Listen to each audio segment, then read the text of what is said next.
What's up everyone, this is me Rahul Mehta and welcome back to my channel। आज हम लोग बात करने वाले हैं सोनी लिव पर आई एक नई सीरीज JL50 के बारे में। काफी सारे लोग ऐसे होंगे जिन्होंने ये सीरीज देख ली होगी, बट उन लोगों को इस कहानी का प्लॉट और इस कहानी की एंडिंग समझ नहीं आई होगी। तो गाइस, मेरा नाम है राहुल मेहता और मैं आज आपको बताने वाला हूँ कि ये कहानी किस प्लॉट पे बेस्ड है और इसकी एंडिंग काफी ज्यादा ट्रिकी और काफी कंफ्यूजिंग दिखती है, बट ऐसा है नहीं। तो आज मैं आपको यही बताने वाला हूँ कि इसकी एंडिंग क्या थी। तो गाइस, सबसे पहले बात करते हैं कि JL50 स्टार्ट कैसे होती है। तो स्टार्टिंग में एक प्लेन मिसिंग होने की रिपोर्ट लिखाई जाती है जो होती है AO26 की, और थोड़ी देर बाद पता चलता है कि एक प्लेन क्रैश होता है और इसकी इन्वेस्टिगेशन दी जाती है CBI के दो ऑफिसर्स पे। एक का नाम होता है शांतनु। तो अब जब ये दो ऑफिसर्स प्लेन क्रैश की लोकेशन पे जाते हैं तो वहाँ के जो आर्मी ऑफिसर्स और जो ऑफिशियल्स होते हैं वो बताते हैं कि ये प्लेन AO26 नहीं है, ये है JL50। थोड़ी देर बाद जब थोड़ी और इन्वेस्टिगेशन होती है तो शांतनु जो एक CBI ऑफिसर होते हैं वो पता लगाते हैं कि ये JL50 जो क्रैश हुआ होता है ये टेक ऑफ कर रहा था 35 साल पहले। जी हाँ, 35 साल पहले ये टेक ऑफ किया गया था कोलकाता से, बट ये अब जो है लैंड हुआ है। अब काफी सारी बातें इसमें आती है।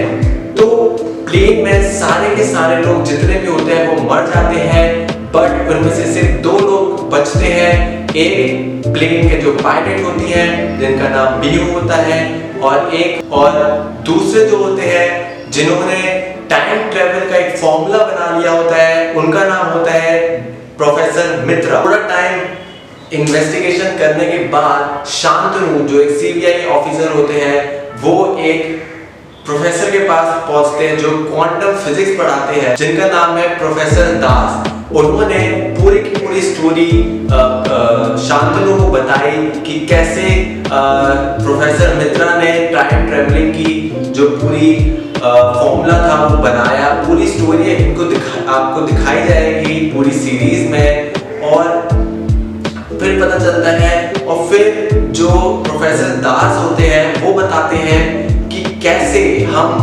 आगे का जो फ्यूचर है वो बदल सकते हैं टाइम के पीछे जाके, यानी 35 साल पीछे जाके। तो जब प्रोफेसर दास जो होते हैं वो खुद और शांतनु और जो पायलट होती है बीहू उनके साथ टाइम ट्रेवल करते हैं 35 साल पहले, यानी 35 साल पहले जब जो प्रोफेसर मित्रा थे वो लोग जब सोच रहे होते हैं कि कैसे प्लेन को हाईजैक करना है, फिर टाइम ट्रेवल करके उसको दूसरी साइड लेके जाना है, तो वो करे जाते हैं। तो प्रोफेसर दास के साथ मिलकर शांतनु और बीहू पहुंच जाते हैं 35 साल पहले की इंडिया में, जहां पर जो प्रोफेसर मित्रा होते हैं वो षड्यंत्र रचा रहे होते हैं अपने दो चार दोस्तों के साथ। जैसे कि मैंने आपको बताया कि बीहू, प्रोफेसर दास और शांतनु पहुंच जाते हैं 35 साल पहले के इंडिया में, यानी कि 1984 में। और इनका जो एक मिशन था वो ये था कि इनको रोकना था प्रोफेसर मित्रा को बोर्ड करने के लिए JL50 में। तो जब एंडिंग जो होती है उसमें क्या होता है कि प्रोफेसर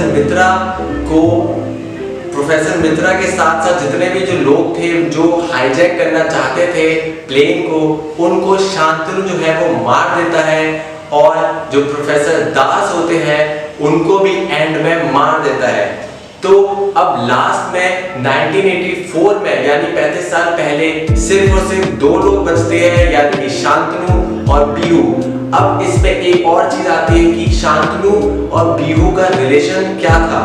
तो इसमें फिर से पास्ट टेंस में जाएंगे और जब दिखाते हैं कि जब बीहू का बच्चा होता है तो उसके घर वाले बोलते हैं कि तो उनका बच्चा मरा हुआ पैदा हुआ होता है, बट ऐसा नहीं था। ऐसा इसलिए नहीं था क्योंकि जो बीरू के पापा थे, तो वो जो बच्चा था वो उनको एक ऑर्फनेज में छोड़ के आ जाते हैं। और ऑर्फनेज वो कौन सा था वो आपको दिखाया गया है, होली चाइल्ड ऑर्फनेज करके था जो कोलकाता में ही है। तो वो जो बच्चा था छोटा था, जो जिनको बता दिया गया था उनके पापा की तरफ से कि वो बीहू का बच्चा मर गया था, बट ऐसा नहीं होता, वो एक्चुअली शांतनु होता है।